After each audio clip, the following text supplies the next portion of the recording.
नमस्कार। आज हम ज्योग्राफी के चैप्टर 3 के लास्ट टॉपिक वर्षा जल संग्रहण अथवा रेन वाटर हार्वेस्टिंग के बारे में जानेंगे। इसमें हम मूल रूप से भारत में प्राचीन जल संग्रहण पद्धति को पढ़ेंगे, जो प्राचीन काल से किस तरह से हमारे पूर्वज जलों का संग्रहण करते आ रहे थे, खास करके वर्षा जल का, और उन संग्रहण किए गए जलों का इस्तेमाल वे किस प्रकार से खेती में करते थे, दैनिक जीवन में करते थे और भी के कामों में करते थे। उन सभी तकनीकों के बारे में जानेंगे, उन सभी पद्धतियों और सिस्टम्स के बारे में जानेंगे। बहुउद्देशीय परियोजना या मल्टीपर्पस परियोजना या प्रोजेक्ट जब फेल हुआ और वह जिस उद्देश्य के साथ, जिस एम के साथ स्टार्ट किया गया था, उस एम को फुलफिल नहीं कर पाया, तो कई बातें उठी। इस मल्टीपर्पस प्रोजेक्ट का कई प्रभाव पड़ा जो काफी हानिकारक रहा था। उनमें से एक प्रभाव ये कि हम लोग अपने पुराने तौर तरीकों को भूल गए थे। नए जब ये मल्टीपर्पस प्रोजेक्ट आया तो हम जिस प्रकार से बहुत पहले से ही, प्राचीन काल से ही जल का संग्रहण करते आ रहे थे, उन सभी तरीकों को हमने खो दिया। हमने कई क्षेत्रों में कुआं को खो दिया, चापाकल को लाया, और जो नदियों में बांध बनाया गया था उसके कारण जो छोटे मोटे बांध बन रहे थे वो सब भी पूर्णतः खत्म हो चुका। तो हम जानते हैं देश के अलग अलग हिस्सों में, यहाँ हम एक एग्जाम्पल लेंगे राजस्थान का और दूसरा तमिलनाडु का। तमिलनाडु के एक जिले में ऐसा नियम है कि यदि आप घर बना रहे हैं तो सबसे पहले आपको ये व्यवस्था करना पड़ेगा कि हम जल को कहाँ संग्रह करें।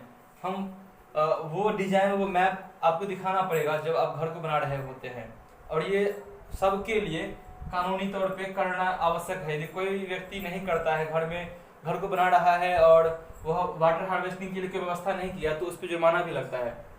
राजस्थान, आमतौर पे जब हम राजस्थान का नाम लेते हैं तो हमारे जेहन में एक ही बात उठता है, रेगिस्तान या मरुस्थल। ऊंट और कुछ पगड़ी पहने हुए लोग नजर आते हैं, मस्तिष्क में ऐसा इमेजिनेशन हो पाता है। ऊंट भी आता है और बालू के टीले भी आते हैं, लेकिन राजस्थान का पूरा भाग मरुभूमि नहीं है, बल्कि जो पश्चिमी भाग है वो मरुभूमि है। जैसलमेर, बाड़मेर, बीकानेर, ये सब काफी रेगिस्तानी भाग है और इन सब में पानी की काफी कमी होती है। तो इन क्षेत्रों में, राजस्थान के ऐसे क्षेत्रों में जहाँ पानी की कमी होती है, बरसात 50 मिलीमीटर के आसपास होता है, बहुत ही कम होता है बरसात, उन क्षेत्रों में एक विशेष प्रकार का कुआं बनाया जाता है जिसे हम टांका कहते हैं। उस क्षेत्रों में टांका कहा जाता है। जैसलमेर में ऐसे आकृति को, ऐसे डिजाइन को खादीन कहते हैं, और कुछ दूसरे खादीन, जैसलमेर में खादीन कहा जाता है, और कुछ दूसरे क्षेत्रों में जोहड़ भी कहते हैं। जल संग्रहण पद्धति या जल संग्रह करने के का जो तरीका है उसे जौहड़ भी कहा जाता है। जोहड़, इसमें मूल रूप से वर्षा के जल को इकट्ठा करके भूमिगत जल या एक बड़े से टंकी में स्टोर किया जाता है। हम भूमिगत वर्षा जल को कई तरीकों से स्टोर कर सकते हैं। कुछ एग्जाम्पल यहाँ देखेंगे पिक्चर के तौर पे, पिक्चर के द्वारा। मान लेते हैं कि ये एक घर है,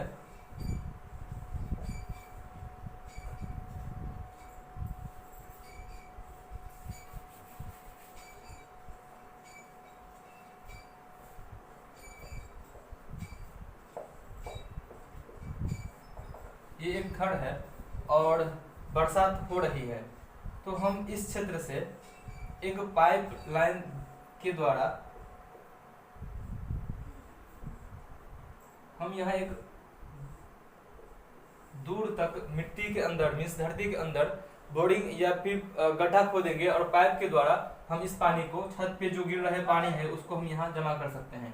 यदि कोई व्यक्ति चापाकल लगाए हुए अपने आंगन में या फिर आसपास में चापाकल है उसके पास, तो वो चापाकल के द्वारा भी पानी को स्टोर कर सकते हैं।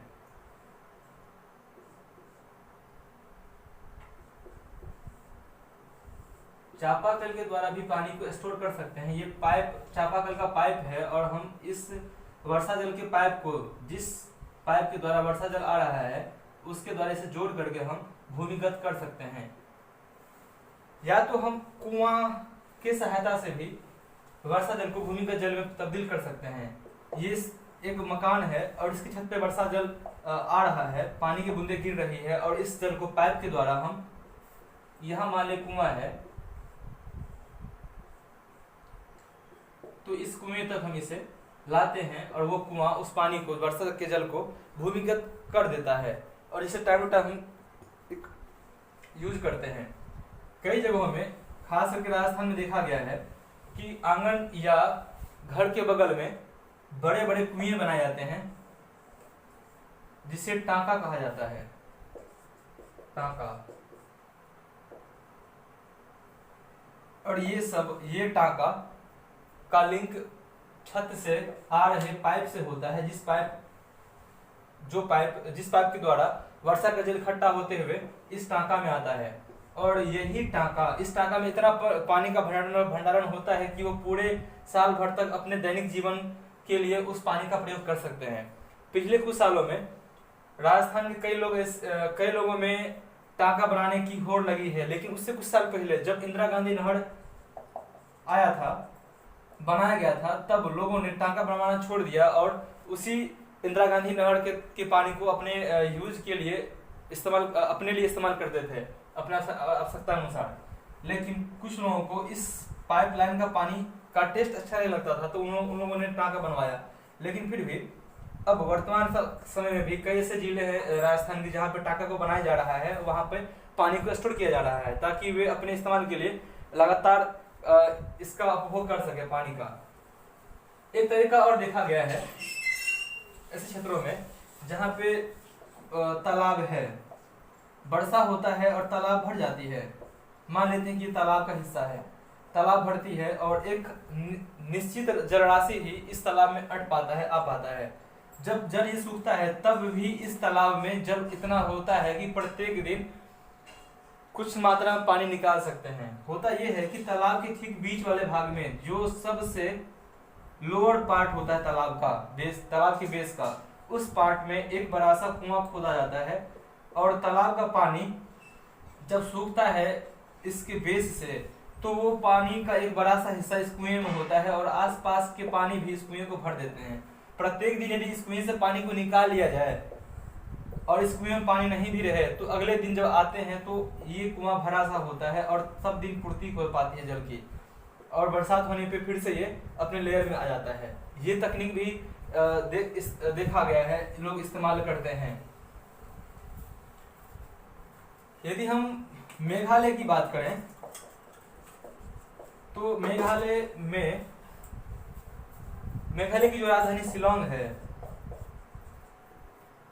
शिलांग में प्रत्येक घर में पानी संग्रहण करने का, जल संग्रहण करने की पद्धति है, रिवाज है। वहां प्रत्येक घर की छत पे ऐसी व्यवस्थाएं हैं कि छत जल का संग्रहण किया जाता है। छत पे जो जल आता है, पानी का जो भाग होता है बरसात का, वो उसका संग्रहण करते हैं। लेकिन ये थोड़ा आश्चर्यजनक बात है क्योंकि शिलांग से लगभग 55 किलोमीटर दूर मसीनराम, जो चेरापूंजी में पाया जाता है,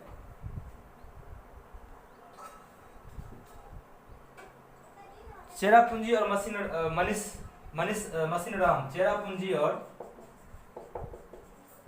मसीनराम जो विश्व का सबसे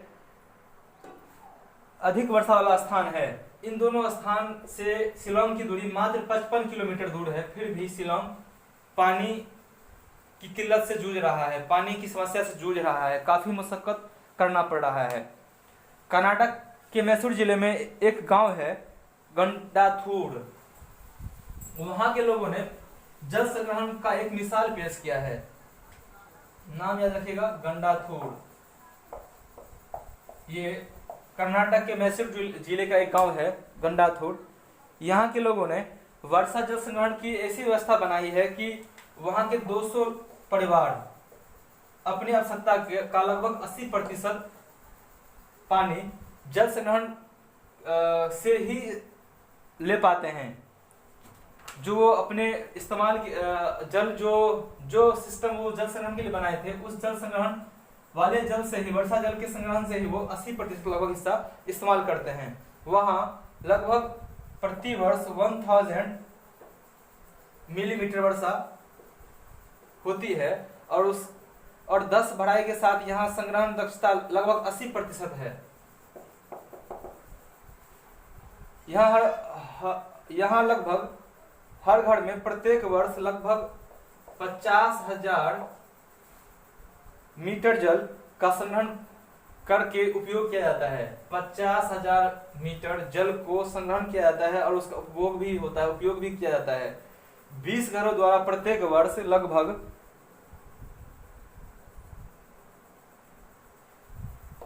10 लाख लगभग 10 लाख लीटर जल एकत्रित किया जाता है। सिर्फ और सिर्फ 20 घरों के द्वारा ही 10 लाख लीटर जल प्रत्येक साल इकट्ठा किया जाता है।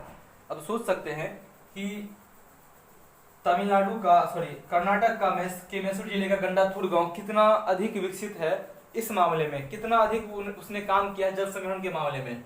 यदि हम लोग गौर करें, अपने बारे में गौर करें बिहार में, और वो भी अपने आसपास देखें आप लोग, तो हम लोग जल संग्रहण के बारे में बहुत ही कमजोर स्थिति में है, थोड़ा भी ध्यान नहीं दे पाते हैं। कुछ लोग बाल्टियों में इकट्ठा करते हैं और फिर उसका कुछ थोड़ा काम करते हैं बरसात के बाद, लेकिन वो कारगर नहीं है। हम लोग कह लें कि जल संग्रहण के लिए कुछ खास उपाय नहीं कर रहे हैं। पानी, वर्षा का पानी बहता है और बहते हुए तालाब में जाता है, खेतों में जाता है, वो बर्बाद सा हो जाता है, बहुत हमारे लिए यूजफुल नहीं हो पाता है। पहाड़ी क्षेत्रों में जहाँ पानी ढाल वाली भूमि है और ढाल वाली भूमि पर से जो पानी लाया जाता है वो बांस के द्वारा लाया जाता है। ये अक्सर मेघालय वाले भाग में देखने के लिए मिलता है। बांस को बीच से फाड़ दिया जाता है। जैसे मान लें कि बांस का टुकड़ा है, इसको बीच से फाड़ा तो कुछ इस तरह की आकृति बनती है। इस तरह की आकृति आप इमेजिन कर सकते हैं बांस को फाड़ने के बाद कैसा आता है। बीच का जो गांठ होता है उस गांठ को पूर्णतः हटा दिया जाता है छील करके, और इस तरह से जोड़ते हुए इसे दूर तक ले जाया जाता है एक ढलान के साथ, एक ढाल के साथ। मान लें कि यदि यहां से शुरू किया जाए, बांस को जोड़ते हुए, ढाल देते हुए, ये सब दूर तक पानी को ले जाते हैं। ये ट्रेडिशनल मेथड है और इसको टिकाने के लिए, ताकि ये टिका रहे, कोई दिक्कतें नहीं हो, इस तरह से बांस का सहारा लिया जाता है। इस तरह की कुछ व्यवस्थाएं होती है ताकि इसको टिका के रखे, और ये आगे तक बहुत दूर तक ले जाया जाता है इसे। उम्मीद है कि आप इस बात को समझे होंगे, इस टॉपिक को समझे होंगे। फिर भी कंफ्यूजन हो यदि तो जरूर बताएं।